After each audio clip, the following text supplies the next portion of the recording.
નમસ્કાર મિત્રો, કેમ છો તમે બધા? આપણી આજની વાર્તાનું નામ છે વ્યવસ્થા। આખા શાંતિ વિલાને વાદળી રંગના ફુગ્ગાઓ અને ઝુમ્મરોથી સજાવવામાં આવ્યું હતું। ઘણા બધા મહેમાનો ભેગા થયા હતા। આજે મહેશજીના પૌત્રના નામકરણ સંસ્કારનો કાર્યક્રમ છે અને સાંજે બાળકોને આંખમાં કાજળ લગાવવાનો કાર્યક્રમ છે। પ્રિયા પોતાની વહાલી ગોળમટોળ દીકરીને જોઈને ખૂબ જ ખુશ થઈ રહી હતી। ત્યાં જ બાજીએ આવીને પૂછ્યું, પ્રિયા વહુ, આજે તો તારા માયકામાંથી પણ સુવાવડીનો સામાન આવતો હશે? ભાઈ, અમારા અહીં તો માયકામાંથી ગોળના લાડુ, પીળા રંગની મીઠાઈ, પેંડા અને મેવાનો પાક આવે છે। સુવાવડી પણ ખાય છે અને આખા મહોલ્લામાં વહેંચવામાં આવે છે। તારા અહીંથી કોણ આવી રહ્યું છે? પ્રિયાએ કહ્યું, બાજી, મારું માયકું તો બહુ દૂર છે।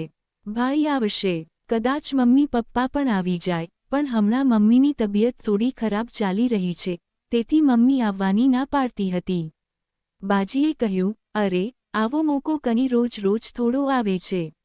દીકરાનો દીકરો થયો છે, જોવા પણ નહીં આવે? દવા લઈ લેતી અને આવી જતી।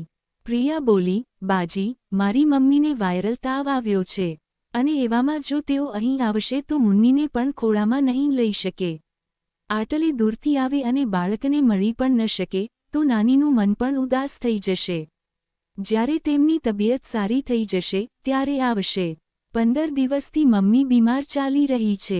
બાજી પોતાની વાતો કહીને જતી રહી અને પ્રિયા વિચારવા લાગી, ભાઈ તો આવી રહ્યો છે, પરંતુ…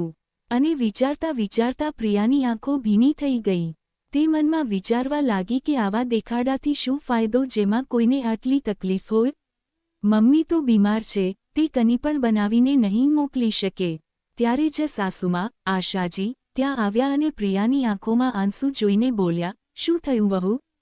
તારી આંખોમાં આંસુ? કોઈએ કની કહ્યું છે કે શું? બેટા, આ સમયે બિલકુલ રડવું નહીં। હમણાં જ ડિલિવરી થઈ છે, શરીર ખૂબ જ નબળું હોય છે આ સમયે, અને જો રડીશ તો માથામાં દુખાવો થઈ જશે।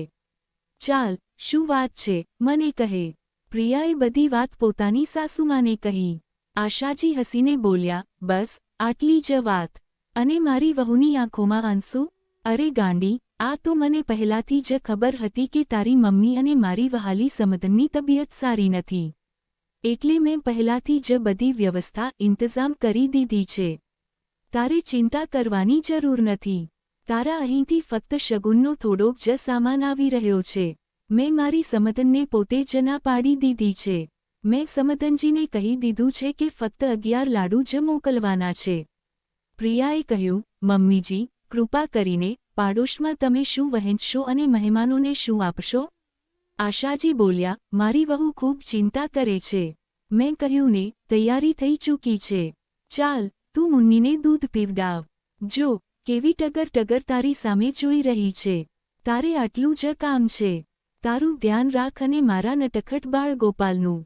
બાકી બધું હું સંભાળી લઈશ। થોડીવાર પછી ભાઈ અને પપ્પા આવી ગયા। ભાઈ તો એટલો ખુશ હતો કે બોલ્યો, મારા ભાણિયાને મને આપો, હું તો મામા બની ગયો। આશાજીએ કહ્યું, હા હા, આ લે, જરા સંભાળીને। બાજીને મજા લેવામાં ખૂબ જ આનંદ આવી રહ્યો હતો। ત્યાં આવીને બોલ્યા, મામો ખાલી હાથે આવ્યો છે કે કની લઈને પણ આવ્યો છે? ભાણિયા માટે અને પોતાની બહેન માટે? આશાજીએ કહ્યું, જીજી, તમે બહાર તો આવો, તો હું તમને બતાવું કે વહુના માયકામાંથી શું શું આવ્યું છે। હવે અહીં શોરમાં તો બતાવવાની નથી સામાન। ચલો હવે મારી સાથે આવો। પ્રિયાએ ભાઈને પૂછ્યું, ભાઈ, મમ્મીની તબિયત કેવી છે? ભાઈ બોલ્યો, બિલકુલ ફિટ ચકાચક। નાની તો હવામાં ઉડી રહી હતી, આવવાની જીદ કરતી હતી, પણ અમે લોકોએ ના પાડી દીધી, કારણ કે હજી ખૂબ નબળા છે અને ક્યાંક તાવ ફરીથી ન આવી જાય। ત્યારે જ આશાજી એક પ્લેટમાં 2 લાડુ લઈને આવ્યા અને પ્રિયાને બોલ્યા, વહુ, આ લે, તારા માયકામાંથી લાડુ આવ્યા છે, આ ખાઈ લે અને ઉપરથી હૂંફાળું દૂધ પી લેજે। બાજી પણ લાડુ ખાતા બોલ્યા, લાડુ તો ખૂબ જ સ્વાદિષ્ટ છે। વહુ, તારી મમ્મીએ ખૂબ મેવા અને ચકાચક ઘી નાખીને લાડુ બનાવ્યા છે। એટલું ઘી છે કે મોઢામાં મૂકતા જ ઓગળી જાય। મેં તો આવા સ્વાદિષ્ટ લાડુ પહેલીવાર ખાધા છે। પ્રિયા ખૂબ જ પ્રેમથી પોતાની સાસુમા તરફ જોવા લાગી અને નજરોમાં તેમનો આભાર માન્યો તેના માયકાનું માન વધારવા માટે। પ્રિયાએ લાડુ ખાધા અને બોલી, બાજી, તમે સાચું કહી રહ્યા છો, લાડુ તો ખૂબ જ સ્વાદિષ્ટ છે. જ્યારે બધા લોકો જતા રહ્યા તો પ્રિયાએ ભાઈને પૂછ્યું, આ બધું કેવી રીતે થયું? ભાઈએ કહ્યું, અહીંથી મમ્મીજીએ ફોન કરી દીધો હતો. ફક્ત શગુનના 11 લાડુ બનાવીને મોકલ્યા. બાકીના અહીં જ બનાવશે. મમ્મીએ તો ખૂબ ના પાડી હતી, પણ તે માન્યા જ નહીં. તેમણે પોતાના સોગંદ મૂકી દીધા હતા કે તમે બીમારીમાં કંઈ પણ નહીં કરો.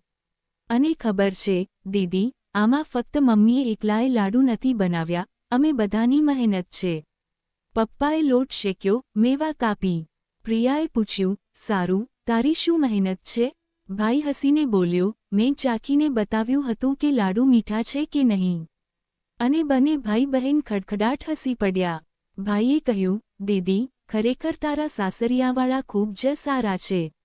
તું ખૂબ નસીબદાર છે કે તને આટલા પ્રેમ કરનાર સાસુમા અને સસરાજી મળ્યા. પ્રિયા બોલી, ખરેખર ભાઈ, આ બાબતમાં તો હું ખૂબ જ નસીબદાર છું. મમ્મીજી હંમેશા મારા માયકાનું માન વધારવાની કોશિશ કરે છે, જેમ તેમણે આજે કર્યું. આશા છે કે મિત્રો, તમને અમારી વાર્તા જરૂર ગમી હશે. ધન્યવાદ.